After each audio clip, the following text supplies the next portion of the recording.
We're going to show you Planet Coaster today, and although I like the game, it seems like a game that would be best suited for your PC. So I'm going to bring you in to a park that I've created, and right off the bat, if you look down towards the bottom of the screen, you'll see I'm up 98% capacity of what I can do in this park, and that's a limitation on the console. And with the PS4, you could do a whole lot less than where I've gotten now. With the PS5, I've increased the amount of stuff I was able to put in, but it doesn't matter if you're on PlayStation, on Xbox, or anything like that. You're going to be limited. With the PC, you'll have a full range. And the thing that sucks is that I'm at 98% capacity, and this is all I've got for my park. But I could have, in theory, used all of this land because the borders go all the way around here. Like you see, when I first started the game, I was building out here when I had nothing in the park. I was thought, let me build a monorail that goes around the entire park. But I soon found out this is the max I can handle. And then I'm struggling to get people to the further parts of the park. You can see where when I first started, everything was nice, grand. I put all these little structures, kept things at a theme. I had trees in specific places, trying to just make things look nice. It was all good. And then the further I got, the more I realized, hey, scenery takes up a lot of your percentage. And so, once I get further out, it starts to get a little more bare, as you can tell. Like, there's nothing scenic about being back here. But at the same time, I'm struggling to get people to come back here. Like, they'll come back here for this ride, because, it's go-karts. People love go-karts. I mean, they'll wait that long of a line for go-karts, and then my own created golf cart track, which used to be more extensive than this, but the lines were just way too long. But, they're not lining up as much. So that makes it seem like I'm wrong, but I'm not, I promise you. And then I'm at 3,900 people in the park, which is almost max capacity, when my park could definitely handle more. This ride is, very, very popular, but that's a game, that's a ride that was preloaded in the game. I just decided to place it down. But yes, this is my own golf cart track. This is a pretty cool roller coaster, but you can tell the ones that I made versus the ones that were stock, to say. One ride that makes no sense to me is this ride over here, the slowest moving ride of the park, but yet it has a massive line that goes all the way to the end, basically. And no matter how expensive I make it, like, you charge $25 a ticket, and it's still crazy. Another weird thing is that you charge for both entry and you charge ticket per rides. And that's just how the game operates. It's not either or, it's you get both. And the monorail is a huge success, always, no matter what. So, it's a cool game. It's great, you can ride the rides, but it's got its limitations. Like, I tried to do a pirate theme over here. Over there was fairy tale theme. But then I couldn't keep up with themes because I was going to go to a Western theme.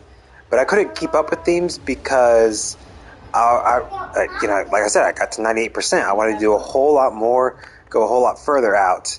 And the park just does not get busy. It does not get super crowded. So it will say, guests are thirsty, guests are thirsty. And I have places for them to get drinks all over the place. But then people, like my staff, get bored and they just want to quit because they're not getting enough business to their store. I'm at a loss. Is this broken? Oh no, it's not broken. It's just no one wants to ride it. So let's lower the cost, $10.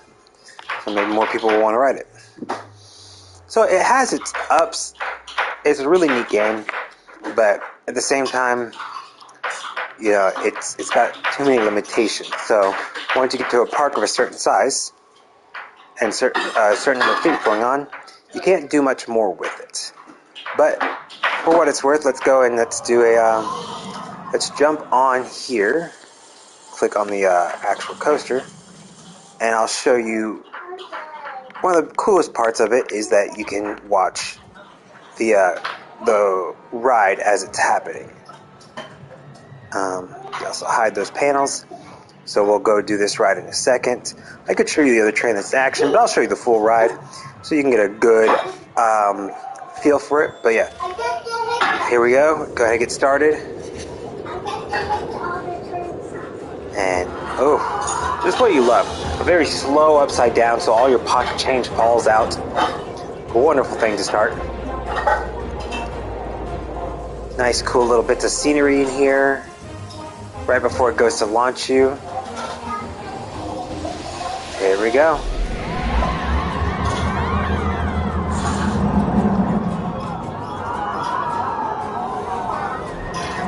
Oh. So, that's not bad graphic-wise. I'm not losing any frame rates or anything like that. That's pretty good. But you can only do so much. And that's what's the downside, in my opinion. So, Planet Coaster, is it worth it? Yes-ish. But do understand you're going into it with limitations. And then it has all the DLC that you can pay for it add on. That's some cool parts to it, but overall, if you have a PC, get this on PC. That's gonna be your better choice to go with. So yeah, that's fine. We're gonna back out of here. You got to ride the ride, and you can do that with just about any ride. Not just about. You can do that with any ride. It's like my monorails are getting extremely backed up. That's not good. But you can alter all of that and in the timings and whatnot, so it doesn't get held up too much. But there it is. There you have it. This is Planet Coaster. It has lots of neat things you can do. And if you want to build just a small park, build yourself a small park. I loved in Roller Coaster Tycoon 2 building wonderful gardens and bits of scenery in there. And you have a plethora of scenery bits to throw into your park. But it fills up too quickly. I would build walls and everything. Let me see where I had some. So I would build like all these walls and guardrails and everything, but in this game on PlayStation 5, it fills up too much.